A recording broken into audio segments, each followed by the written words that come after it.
Hi everyone, कैसे हो आप सभी लोग। आई होप आप लोग अच्छे होंगे। मैं हूं राहुल जयसवाल एंड स्वागत करता हूं आप सभी का एक बार फिर हमारे यूट्यूब चैनल JR ट्यूटोरियल्स में।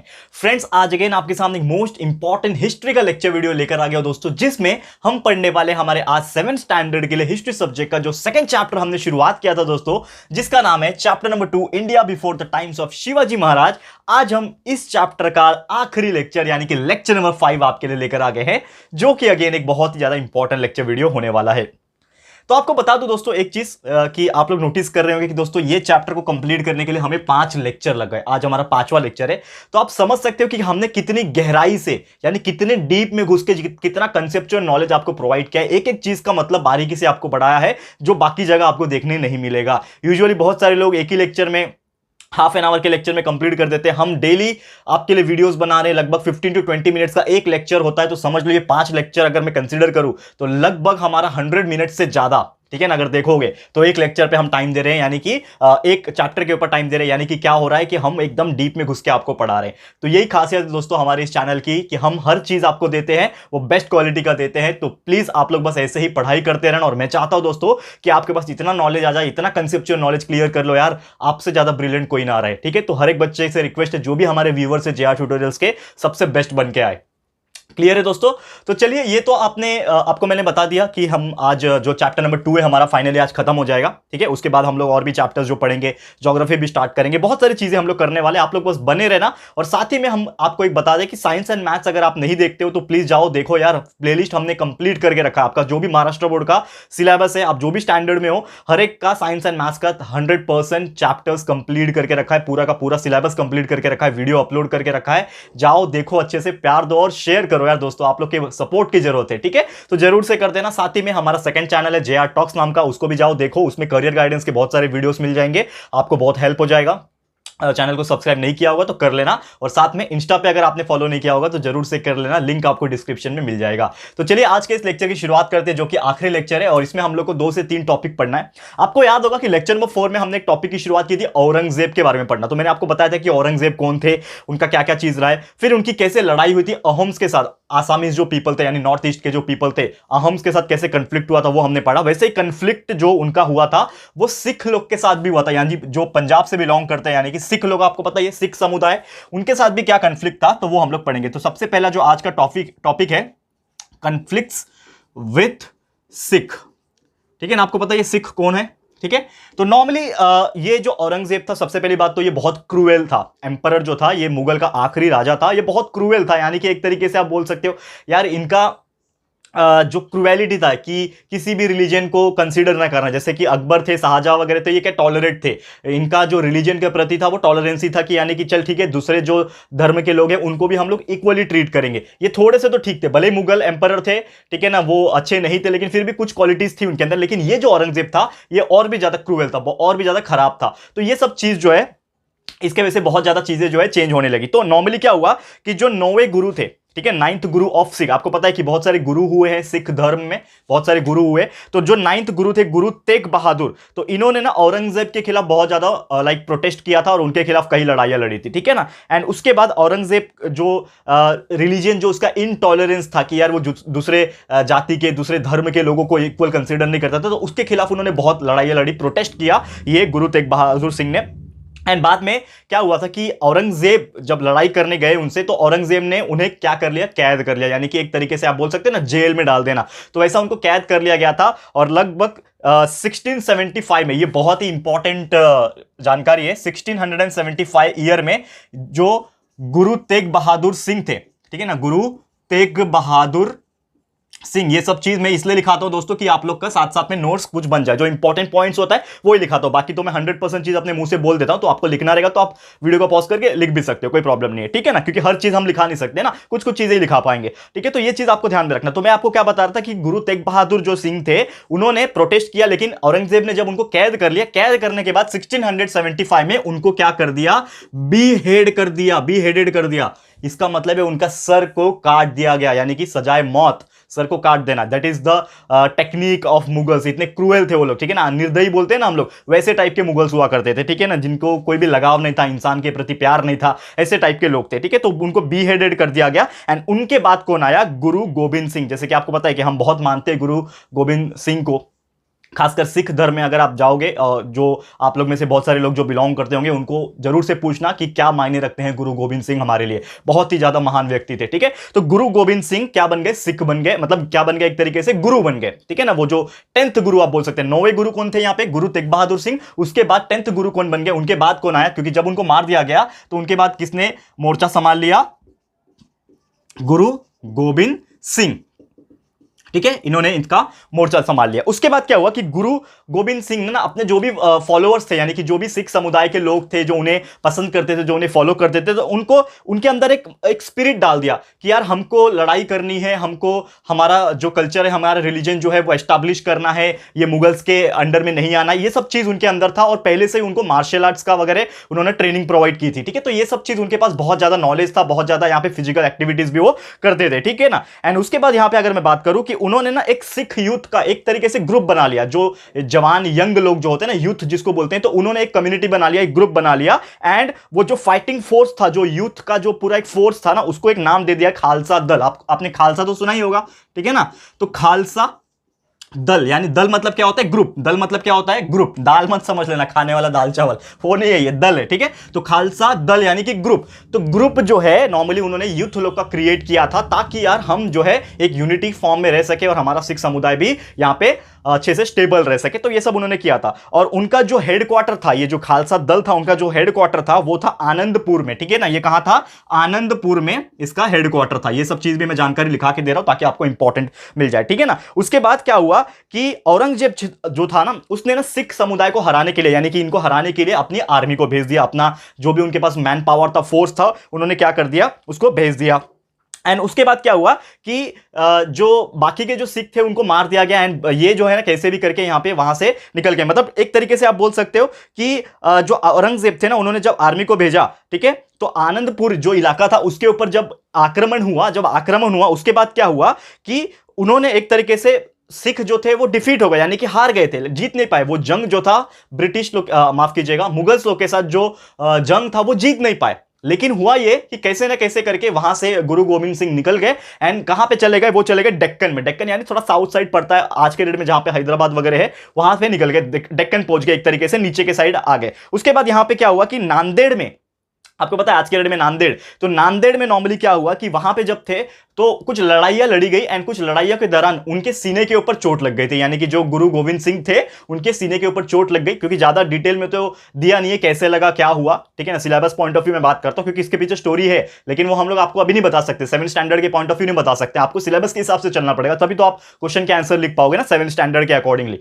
आप 7th में हो तो 10th के अकॉर्डिंग नहीं लिख पाओगे। तो आपको ये चीज समझना पड़ेगा, जो चीज इंपॉर्टेंट है वही मैं आपको बताता हूं, ठीक है। तो गुरु गोविंद सिंह जो थे उनको लड़ाइयां लड़ी गई, तो उनके दौरान लड़ाई लड़ने के बाद उनको क्या हो गया था? सीने में घाव हो गया था, जख्म हो गया था, वुंड हो गया था, ठीक है ना। वाउंड उनको लग गया था। एंड वो जख्म इतना गहरा था कि वो जल्दी ठीक नहीं हो पा रहे थे। एंड धीरे धीरे वो जख्म के वजह से उनकी डेथ हो गई। तो लगभग यहां पे 1708 यानी कि 1708 के ईयर में नांदेड़ में, ठीक है, नांदेड़ एक जगह है, वहां पे इनकी डेथ हो गई ड्यू टू वाउंड, यानी कि जख्म वगैरह लगने के बाद इनकी जो है वो क्या हो गया? ठीक नहीं हो पाया और डेथ हो गई, ठीक है। तो ये चीज आपको याद रखना है, क्लियर है। तो उम्मीद करता हूं कि ये चीज आपको समझ में आ गया। अब ये जो था कन्फ्लिक्ट विद सिख था कि कैसे सिख के अगेंस्ट में जो मुगल्स थे, औरंगजेब था, उन्होंने कैसे लड़ाई वगैरह की, ये सब चीजें हुआ, ये आपको समझ में आ गया होगा। अब सिख के बाद जो औरंगजेब की आर्मी थी, यानी मुगल जो थे, उनकी लड़ाई हुई थी किससे? राजपूत से। Conflict with Rajput. तो राजपूत का भी देख लेते हैं कि किस प्रकार उनसे उनका मतभेद था, कैसे वो लड़ाई लड़ते थे, ये सब चीज से, तो वो भी हम लोग डिस्कस कर लेते हैं, ठीक है। सिर्फ 2 ही टॉपिक बचे इस चैप्टर में, एक राजपूत का बचा है और एक मराठास का बचा है,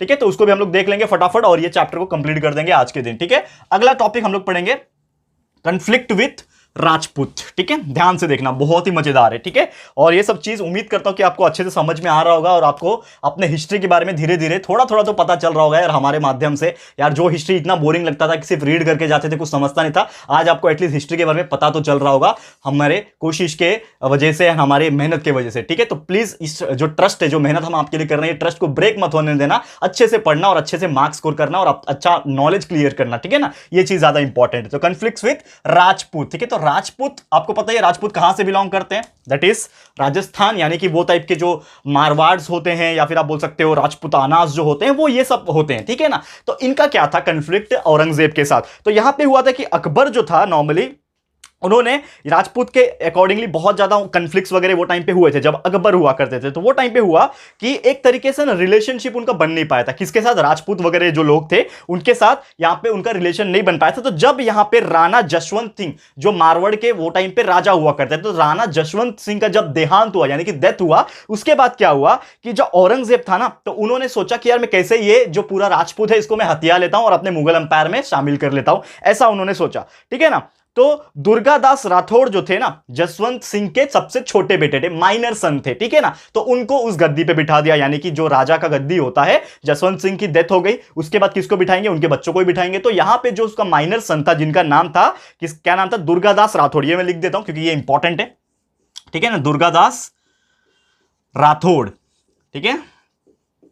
दुर्गादास राठौड़ जो थे, इनको क्या कर दिया गया था दोस्तों कि उनको गद्दी पे बिठा दिया गया था, ठीक है ना। ओके, हाँ हाँ, दुर्गादास राठौड़ को बिठा दिया गया। एंड उसके बाद देखो यहां पे थोड़ा सा कंफ्यूजन मुझे, इसलिए वो मैं आपको बताऊंगा यहां पे कि औरंगजेब जो थे ना, उन्होंने प्रिंस अकबर को भेजा। तो मेरे दिमाग में क्या, अभी मैंने पॉज क्यों लिया पता है क्या, मैंने ये सोचा कि यार अकबर तो मतलब बहुत पहले आके गया ये, लेकिन ये जो अकबर था ना वो प्रिंस कौन सा था, दूसरा अकबर था, वो अकबर नहीं, आप लोग भी कंफ्यूज मत होना। अकबर एक कौन थे, जो किसके थे, हुमायूं के बेटे थे। जो बाबर के बाद हुमायूं आया, हुमायूं के बाद कौन आया, अकबर आया, वो अकबर अलग थे, ठीक है ना। और यहां पे जो अकबर की बात हो रही है वो प्रिंस अकबर है, यानी कि उनके सुपुत्र होंगे या फिर उनके कुछ होंगे, ठीक है। तो ये चीज आपको ध्यान में रखना है। तो यहां पे जो हम बातें कर रहे हैं कि दुर्गादास राठौड़ जो थे, अजीत सिंह को यहां पे क्या कर दिया, मारवाड़ का राजा बना दिया, ठीक है ना। अजीत सिंह को यहां पे मारवाड़ का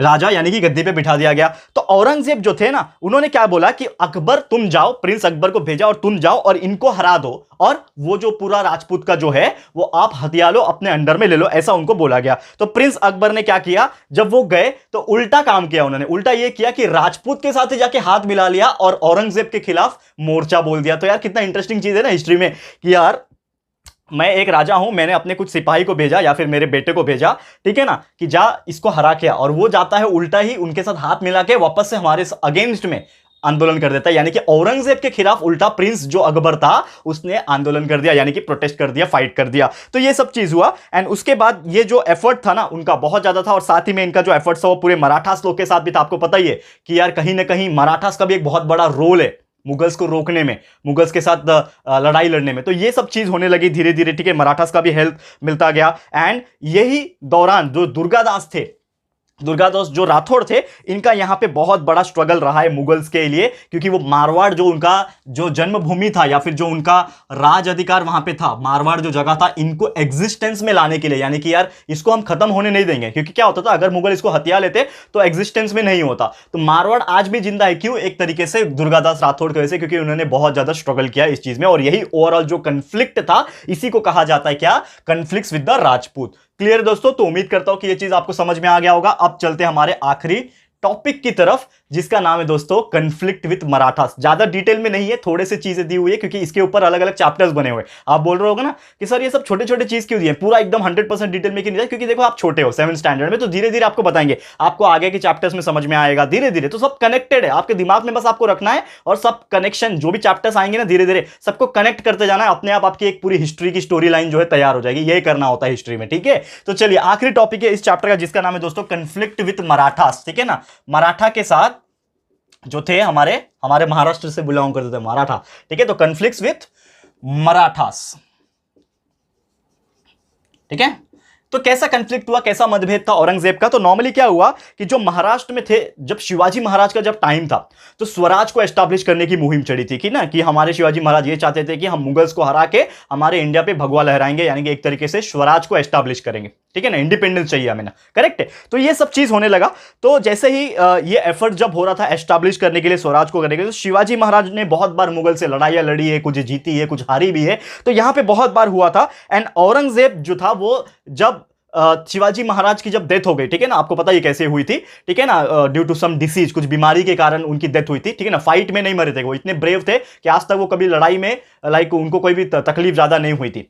लेकिन उनकी जो डेथ हुई थी, ठीक है ना, वो आएंगे, टॉपिक्स आएंगे, क्योंकि देखो ये चैप्टर जो है वो बिफोर शिवाजी महाराज का टाइम है। आने वाले दिनों में हम लोग शिवाजी महाराज के बारे में पढ़ेंगे, लेकिन छोटा सा बता देता हूं कि शिवाजी महाराज की जो डेथ हुई थी वो बीमारी की वजह से हुई थी। जैसे शिवाजी महाराज की लाइक डेथ हो गई बीमारी की वजह से। तो जब भी औरंगजेब को पता चला तो वो फटाफट डेक्कन में आ गया, यानी कि जो पूरा महाराष्ट्र जो था ना, वो टाइम पे महाराष्ट्र नहीं था, वो डेक्कन में माना जाता था, यानी कि पूरा हैदराबाद का जो एरिया है, अपना महाराष्ट्र का एरिया, ये पूरा डेक्कन बोलते थे ना, डेक्कन, ठीक है। तो दक्खन बोलते थे एक्चुअली, हिंदी में बोला दक्खन, ठीक है ना, आपने सुना होगा पिक्चर्स वगैरह में, मूवीज वगैरह में। तो दक्खन में जब वो आया तो उसने देखा कि यहां पे तो अभी शिवाजी महाराज की डेथ हो गई, तो मैं क्यों ना अपना पावर को एस्टैब्लिश करूं। लेकिन शिवाजी महाराज के बावजूद, मतलब नहीं थे ना शिवाजी महाराज, तो डेथ हो गई थी, लेकिन उसके बावजूद भी मराठास ने हार नहीं मानी और सरेंडर नहीं किया और फाइट किया किसके, औरंगजेब के, मुगल्स के जो आर्मी थे उनके साथ फाइट किया और सरेंडर नहीं होने दिया। तो ये सब चीज हुआ एंड पूरा का पूरा जो सपना था किसका, औरंगजेब का, कि मैं साउथ का साइड यानी दक्खन का साइड को भी अपने अंडर में हथिया लूंगा, मुगल एम्पायर खड़ा कर दूंगा, ये पॉसिबल नहीं हो पाया, क्योंकि उनके बाद भी मराठास ने काफी ज्यादा आंदोलन किया एंड आराम से यहां पे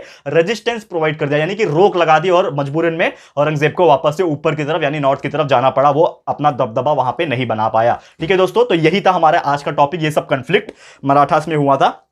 अब डिटेल में क्या हुआ था, कैसे हुआ था, ये सब हम लोग धीरे धीरे आगे के चैप्टर्स में पढ़ेंगे। तो चैप्टर्स जैसे जैसे आगे बढ़ेंगे, अभी हमने सेकंड चैप्टर आज कंप्लीट कर लिया है, वैसे थर्ड चैप्टर आएगा, फोर्थ चैप्टर आएगा, ऐसे धीरे धीरे जब आगे हम लोग बढ़ेंगे तो वैसे वैसे स्टोरी जो हमारी चल रही है अभी, ये सब ध्यान में रखना, पहले चैप्टर से लेकर सब ध्यान में रखना। तो ये स्टोरी जैसे जैसे आगे बढ़ेगी, चैप्टर भी आगे बढ़ते जाएंगे। क्लियर है दोस्तों? तो उम्मीद करता हूं कि आपको ये चीज समझ में आ गया होगा। तो इसी के साथ हमारा आज का लेक्चर समाप्त होता है और दोस्तों इसी के साथ हमारा चैप्टर नंबर 2 भी होता है कंप्लीट। तो उम्मीद करता हूं आपको बहुत अच्छे समझ में आ गया होगा आज का वीडियो भी, और आज का ये पूरा जो चैप्टर, सेकंड चैप्टर है, ये भी कंप्लीट हो गया। ठीक है दोस्तों, तो प्लीज हमें कमेंट करके बताइएगा कि कैसा लगा है आपको ये चैप्टर, प्लीज बताइएगा कमेंट करके। एंड साथ ही में अगर आपको वीडियो पसंद आया है, चैप्टर पसंद आया, अच्छा लगा है दोस्तों, तो प्लीज वीडियो को लाइक कीजिएगा, शेयर जरूर से कर देना, अपने सारे फ्रेंड्स एंड रिलेटिव्स को बता दो यार कि सेकंड चैप्टर भी कंप्लीट हो गया हिस्ट्री का। तो शेयर करो, इन्फॉर्म एवरीवन कि यार हम हिस्ट्री भी ले रहे हैं, ज्योग्राफी भी स्टार्ट हो रहा है, तो हर चीज इन्फॉर्म करो, शेयर करने से ही होगा दोस्तों। तो प्लीज शेयर करो ज्यादा से ज्यादा। एंड साथ ही में अगर आपने अभी तक इस चैनल को सब्सक्राइब नहीं किया है तो फटाफट से इस चैनल को सब्सक्राइब कर देना, साथ में एक बेल आइकन होता है उसको प्रेस कर देना, ताकि जब भी हम लोग फ्यूचर में कोई भी वीडियोस को अपलोड करेंगे आप लोग को नोटिफिकेशन मिलती रहेगी। ठीक है फ्रेंड्स, तो मिलते हैं हमारे अगले वीडियो में। ये वीडियो देखने के लिए thank you and good bye.